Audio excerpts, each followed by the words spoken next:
আমি এমন ভাবে তাকালাম যেন ওই মুক্তি থেকে আমার নয়ন যুগল সরছে না। এবার গোবিন্দ যখন দাঁড়ালেন আমার সম্মুখে, উনি আমাকে প্রশ্ন করলেন, হে জি, তুমি আমাকে কিসের জন্য ডেকেছো? আমরা যদি কেউ কাউকে ডাকি অবশ্যই একটি কারণ আছে, কারণ বিনা কেউ কাউকে ডাকে না। বাবু মা রাধে রাধে গো, আপনাদের যদি কোনো কথা থাকে তাহলে ডেকে নিয়ে আসরের বাইরে নিয়ে কথা বলবেন, এটা বৈষ্ণব অপরাধ হয়।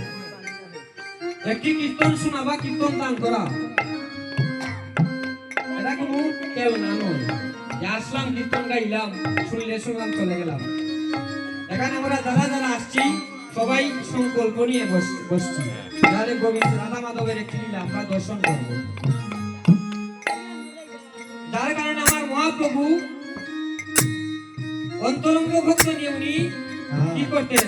পঠন পাঠন করতেন ওই ঘরের ভিতরে, আর বহিরঙ্গ ভক্ত নিয়ে নর্তন কীর্তন করতেন। এই কলি আমাদেরকে নানা দিকে ধাবিত করছে। যখন মহাপ্রভু আসলেন চৈতন্য নাম নিয়ে, এই ঘুমন্ত জীবের সুপ্ত চেতনাকে জাগ্রত করে উনি হয়েছেন চৈতন্য। হে জীব, তোমরা কৃষ্ণ নাম না অহর্নিশ, নাইলে কলির পাশ মায়ার পাশ থেকে তোমরা বদ্ধইটাকে মুক্তি হতে পারবে না। তাই শাস্ত্রকার বলছে যে সংসার বিষয় নলে দিবা নিশি গিয়া জলে, জুড়াইতে না কইলে উপায়। যখন মহাপ্রভু এলেন এই উপায়টি হচ্ছে একমাত্র হরে কৃষ্ণ মহামন্ত্র। যাই হোক, যদি আপনার বৈষ্ণব মন্ডলী তারা যদি কোনো দরকার হয় তাহলে এখান থেকে উঠে গিয়ে আলাপ করবেন, আসরের ভিতরে এসে বৈষ্ণব অপরাধ করবেন না। এবার গোবিন্দকে বললাম, হে গোবিন্দ, আমি ওই গর্ভবাস আর যাতনা সহ্য করতে পারছি না, তুমি আমাকে ওই জায়গা থেকে উদ্ধার করো, আমাকে আলোর দিশারি করো। তখন গোবিন্দ কি করলেন? অভয় মুদ্রা দিয়ে, ওই মুদ্রাটাকে বলা হয় অভয় মুদ্রা। দেখবেন বিভিন্ন দেব দেবীর এইভাবে থাকে না,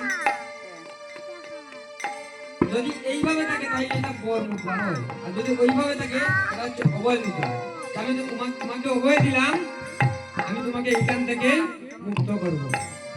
যখন অভয় মুদ্রা দেখিয়ে এভাবে দিলেন, এটা হচ্ছে বর মুদ্রা। এই বর মুদ্রা দিয়ে বললেন, তথাস্তু, যাও, আমি তোমাকে অল্প কিছু দিনের মধ্যে আমি সেখান থেকে গর্ভপাত যন্ত্রণা থেকে আমি তোমাকে মুক্তি দান করবো। এবার এই সংসারটা হচ্ছে বিনিময়ের প্রথা, কিছু দিলে কিছু পাওয়া যায়। শ্রী ঠাকুর অনুকূল চন্দ্র বলেছেন ওনার একটি বাণীতে যে দিতে যে পারে না পাওয়া তার ঘটে না।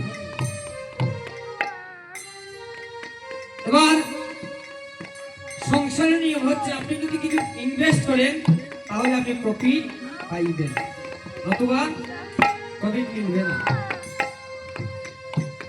তো গোবিন্দ যখন বললেন, হে জীব, আমি তো তোমাকে এখান থেকে মুক্তি করে দিলাম, এখন তুমি তো আমাকে কিছু দিতে হবে, কারণ দক্ষিণা শুল্ক কিছু একটা দিতে হবে। আমি তোমাকে এখান থেকে উদ্ধার করেছি, বিনিময়ে আমাকে দক্ষিণা দাও।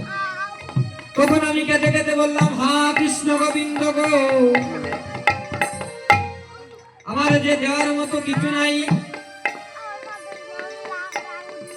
মা, যেদিন আমরা গর্ভবাসে ছিলাম সেদিন আমাদের কিছু ছিল, আমাদের কাছে কিছু ছিল, আমরা একদম উলঙ্গ অবস্থায় ছিলাম,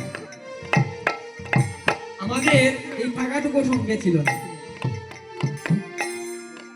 তখন আমি গোবিন্দকে কেঁদে কেঁদে বললাম, হে গোবিন্দ, আমার যে তুমি ছাড়া আর দেওয়ার কিছুই নাই, তোমার নামই আমার সম্বল। তখন গোবিন্দ বলছে, আমি প্রত্যেকটি মানুষের দেহের মধ্যে দুইটি নদী বিরাজমান করে দিয়েছি। একটি হচ্ছে গঙ্গা আর একটি হচ্ছে যমুনা। এই গঙ্গা যমুনা হচ্ছে আমাদের দুইটি চক্ষু। বলছেন কোন ভক্ত যদি আমাকে নয়ন জল দ্বারা রাখতে পারে তাহলে সে আমাকে এবং যে ডাকবে ওই ভক্তের মাঝে কোনো পার্থক্য থাকে না, আমি আর ও এক হয়ে যাই, জীবাত্মার পরমাত্মায় মিলন হয়ে যায়। যেটা করেছিলেন আমার